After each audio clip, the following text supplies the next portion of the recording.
Welcome back to Twin Football. Thank you for joining us. Happy Halloween, everybody. We are the channel that covers the Premier League and covers the NFL. So go ahead and like this video, hit subscribe, and join us as we give you our NFL picks each week, our Premier League picks each week, and a little bit extra content throughout the weeks. It is week 9 of the NFL season. So let's go ahead and dive straight in as the Houston Texans, CJ Stroud, take on Aaron Rodgers, Devontae Adams, and the New York Jets at MetLife. New York looking to bounce back quickly after that tough World Series game yesterday. I saw the Dodgers celebrating in the Bronx. Give me the Jets here to get the win. CJ Stroud, not as great on the road as he is at home. We saw what the Jets defense was able to do to him last year, keeping him under 100 yards, no touchdowns, no interceptions. The Jets definitely need a bounce back here. Saleh was able to get fired, join the coaching staff of another team, and win a football game all before the New York Jets were able to win with Devontae Adams. They got the Reddick situation also ironed out, so he should hopefully be good to go here. I do like that Jets defense to do a little bit better. They've been letting 20 plus points ever since Saleh has left, so I'm hoping they'll do a little bit better against a pass offense that has some injuries, with Stephon Diggs tearing his ACL last week. They're going to be relying on the run game, and the Jets' rush defense is top 10 in the league, 4.2 yards per carry. So give me the Jets tonight at home to get the win and get to 3-6 and try to salvage some part of their season. The Dallas Cowboys are going to be looking to salvage their season. Another loss to San Francisco's got to sting for Cowboys fans. They will now travel to try and get a win against Kirk Cousins and the Atlanta Falcons, who we know that their pass defense is all about prevent defense. They're going to give up a high completion percentage to Dak Prescott in this football game. So it's going to come down to, can Dallas get into the end zone in this game? And I think with a terrible run offense that they have, they will not be able to do that. I think they'll be kicking a lot of field goals. I think maybe 4, 5, 6 field goals could be coming Dallas's way in that dome in Atlanta.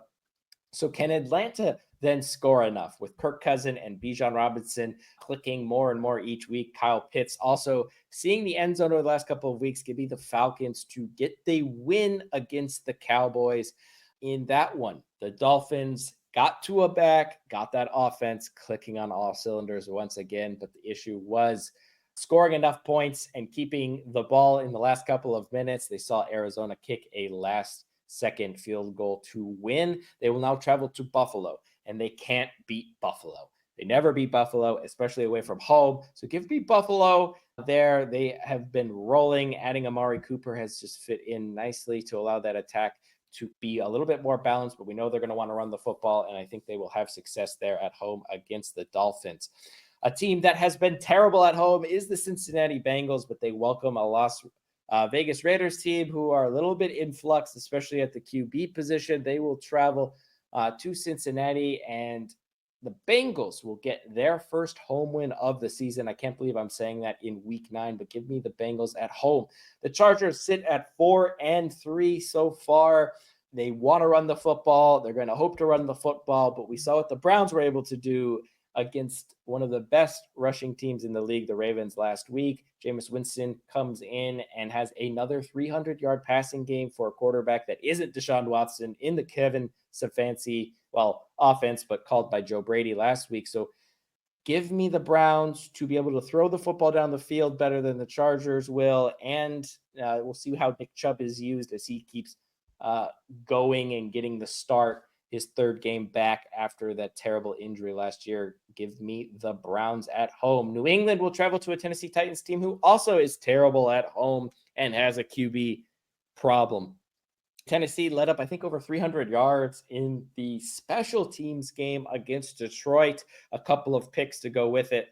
Saw the lopsided 52-14 win last week in Detroit. They now get to come home and try to get their first home win of the season, and they welcome most likely Jacoby Brissett, even though Drake May was practicing this week.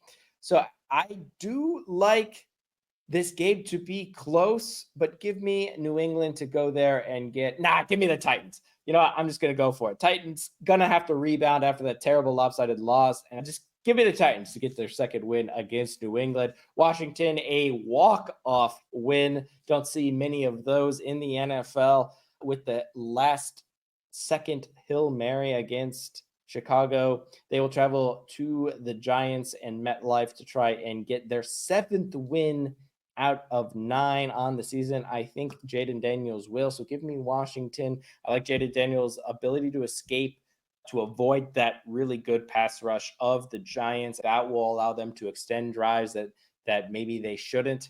So give me Washington to win that football game. New Orleans taking on Carolina. You can't pick the Panthers to win any football game right now. So give me the Saints. As injured as they are, I think they still get it done in Carolina.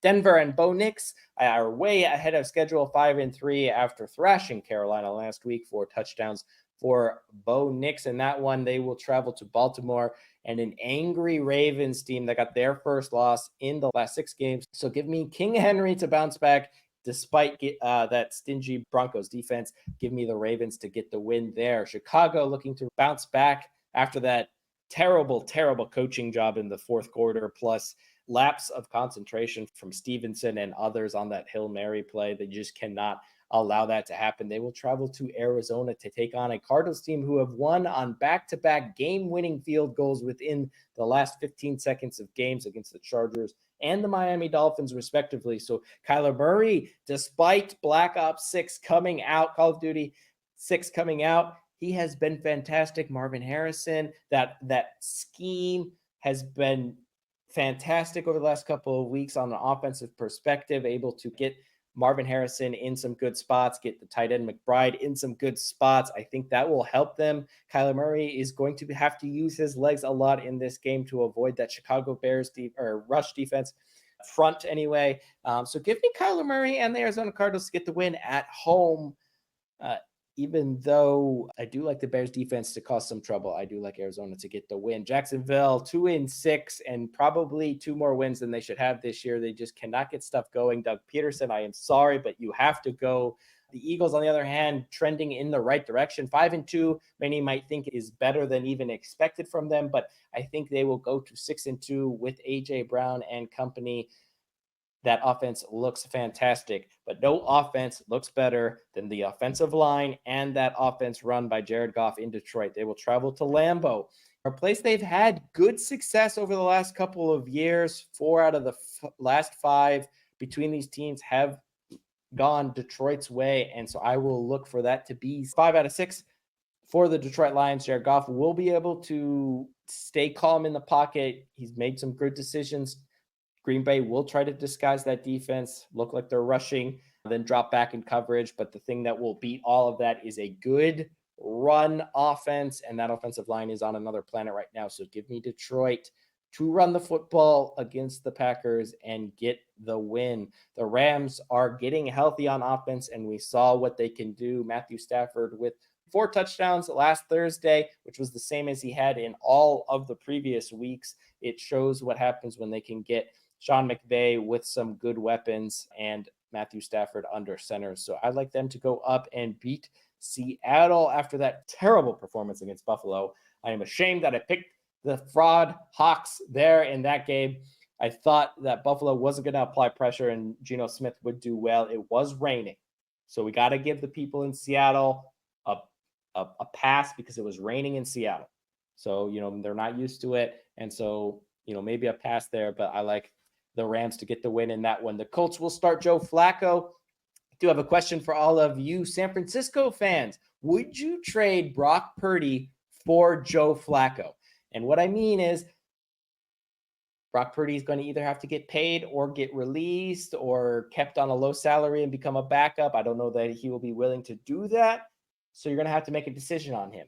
Would you go get a guy like Joe Flacco in that scenario to run that offense? Can Joe Flacco do better than Brock Purdy? Let me know your thoughts in the comments. He will take on a Minnesota Vikings defense that loves to blitz and are looking to bounce back. So give me the Minnesota Vikings to get the win against Joe Flacco and that Colts offense. Tampa Bay traveling to Kansas City with Injuries aplenty, so give me the Chiefs. I like DeAndre Hopkins to get in the end zone and improve to 8-0. Also, let me know in the comments if you think the Chiefs can match the Miami Dolphins and become the second team to go undefeated all the way through the regular season and the postseason. Right now, they're the only team with a shot this year. A 8-0 start is right on pace, and I think they will get that. There you have it, all 15 picks from us at Twin Football, the channel that covers the Premier League and the NFL and a little bit of college football. So thank you for tuning in, and we will see you in our Premier League picks. Until then, enjoy the football.